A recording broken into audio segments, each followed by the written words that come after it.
बारिश का अलर्ट है। द्वारका समेत कई जिलों में रेड और ऑरेंज अलर्ट जारी किया गया। गुजरात के कई जिलों में भारी बारिश का अलर्ट जारी किया गया। द्वारका समेत कई जिलों में रेड और ऑरेंज अलर्ट जारी किया गया है। बड़ी खबर है इस वक्त की। तो देखिए, लगातार पूरे देश भर से अलग अलग तस्वीरें सामने आ रही हैं। मॉनसून ने किस तरीके से लोगों की परेशानी को बढ़ा दिया है। इस बीच अगर बात गुजरात की जाए तो द्वारका समेत कई जिलों में रेड और ऑरेंज अलर्ट, यानी रेड और ऑरेंज का मतलब सीधे तौर पर है खतरा। तो ऐसे में गुजरात के कई जिलों में भारी बारिश का अलर्ट है और ये भारी बारिश तबाही भी लेकर आ सकती है अपने साथ साथ। लोगों की परेशानियां तो बढ़ी हुई ऑलरेडी है ही। तो कई आपने देखा कि इलाके जो थे वो पूरा जलमग्न हो गए। कई तो जो गांव थे उनके कनेक्टिविटी टूट गई। इस तरह के हालात भी गुजरात में नजर आए कई लोग इलाकों के अंदर। तो गुजरात में आप अगर द्वारका भावनगर की बात करते हैं तो वहां पर ऑरेंज अलर्ट है। पोरबंदर नवसारी की बात करते हैं तो यहाँ पर रेड अलर्ट है। द्वारका भावनगर में माफ कीजिएगा रेड अलर्ट है। ऑरेंज अलर्ट किन किन इलाकों में है? जामनगर में, मोरबी में, राजकोट में, भरूच में, नर्मदा में। ये इलाके हैं जहां पर ऑरेंज अलर्ट है। इसका मतलब खतरा कहां पर है? द्वारका में है, भावनगर में है, पोरबंदर में, नवसारी में, जूनागढ़ में, सूरत में, गिर सोमनाथ में, वलसाड़ में और अमरेली में। तो यहाँ के लोगों को ज्यादा अलर्ट रहने की आवश्यकता है क्योंकि यहाँ पर रेड अलर्ट जारी किया गया। रेड अलर्ट का मतलब होता है सीधे तौर पर खतरा। और ऑरेंज अलर्ट है जामनगर में, मोरबी, राजकोट में, भरूच में, नर्मदा में। तो ये वो इलाके हैं जहां पर रेड अलर्ट है और ये जो दूसरे इलाके आप देख रहे हैं वो है ऑरेंज अलर्ट वाले इलाके। तो गुजरात में अलर्ट जारी किया गया है, रेड अलर्ट, ऑरेंज अलर्ट। लोगों को सचेत रहने के लिए कहा गया ताकि खतरा उनके मुहाने पर ना पहुंचे।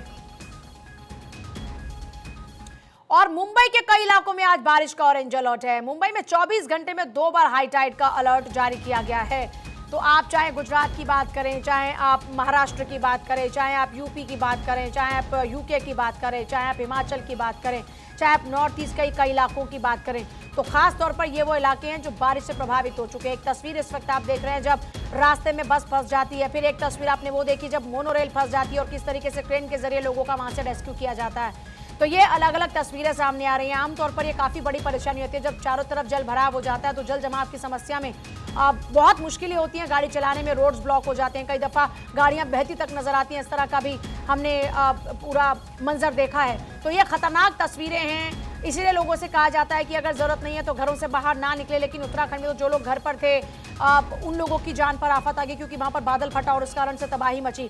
तो कुल मिलाकर ये जो बारिश है वो अपने साथ में कई सारे चुनौतियां प्रशासन के लिए लेकर आ रही है, लोगों के लिए परेशानियां लेकर आ रही है और परेशानी का सिलसिला थमता हुआ नजर नहीं आ रहा। भिवंडी, कोल्हापुर, नासिक, सांगली, बारामती, कल्याण, कराड़, ये अलग अलग महाराष्ट्र के इलाकों की तस्वीरों को आप देख रहे हैं जहां पर आप देखेंगे किस तरह से पानी चारों तरफ जमा हुआ नजर आ रहा है। और आपको यहां पर लगेगा जैसे कोई यहां पर नदी, झील या फिर तालाब जरूर यहां पर है क्योंकि पानी इतना ज्यादा भर चुका है। अब जैसे आप भिवंडी की तस्वीर को देख रहे हैं, भिवंडी की तस्वीर देख के आपको लगेगा कि नहीं यहाँ पर शायद लोगों की रिहाइश भी हो। कोल्हापुर की आप तस्वीर देखिए, यहाँ पर आपको लगेगा कि नहीं लोगों की रिहाइश भी हो। नासिक में चारों तरफ पानी पानी है। सांगली की तस्वीरों को आप देखिए, कराड़ में खासतौर पर आप देखिए किस तरह से वहां पर हालात बद से बदतर होते जा रहे हैं। कल्याण की बात करते हैं, वहां पर भी सड़कों पर पानी भरा हुआ है। बारामती की बात करें तो वहां पर भी लगातार मानसून की बारिश ने लोगों को परेशान करने का काम किया है। तो इस तरीके से महाराष्ट्र के हाल भी खराब ही हैं, चारों तरफ सैलाब ही सैलाब है। महाराष्ट्र के यवतमाल की बात करते हैं, वहां पर हो गया हादसा और पानी से भरे गड्ढे में डूबने से 4 बच्चों की मौत की जानकारी मिल रही है। आगे आपको विस्तार से जानकारी देंगे, लेकिन फिलहाल छोटा सा ब्रेक। इस हेडलाइन के प्रस्तुत करता है सर्वोकॉन, ट्रांसफॉर्मर एंड